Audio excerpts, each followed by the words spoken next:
Did you know that lasagna is over 2,000 years old and did not originally have cheese or tomato sauce? Let's talk about the history of lasagna. We're heading back to ancient Greece, where they were making these flat sheets of dough called laganon. Later, the Romans changed that name to lasanum, which was actually the cooking vessel that this was made in. Now, I'll mind you that it did not include, definitely not tomatoes, because tomatoes had not made it over to Europe just yet.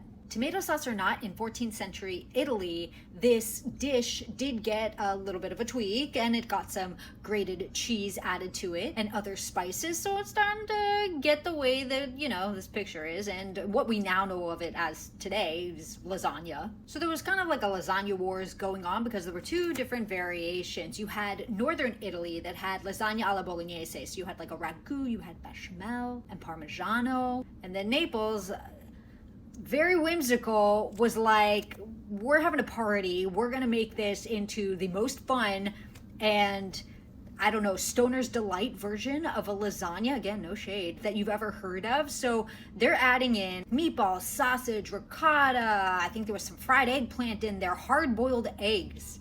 Would you eat a lasagna with hard-boiled eggs inside?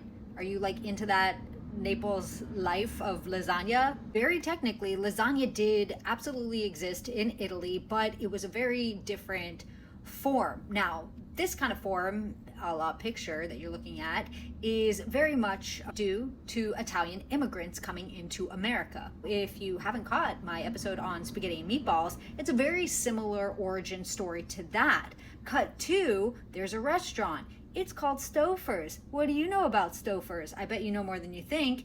The couple that owns Stoofers, they have this Italian-American infusion in other items as well. Very comforting food, mac and cheese and things like that. But of course, one of the star dishes is this kind of lasagna. Their son was like, guys, we're missing a huge opportunity right now. The frozen food section of grocery stores is like where it's at.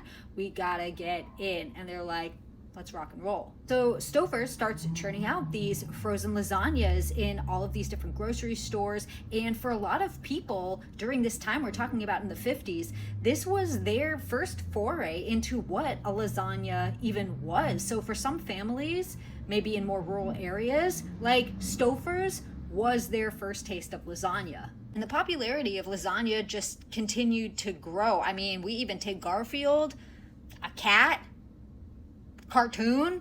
And if you want to learn more about the history of lasagna, you can tune into my podcast, Sprung on Food. You can watch the video on YouTube at the I Am Sprung channel, or available wherever you get your podcasts. Just search for Sprung on Food.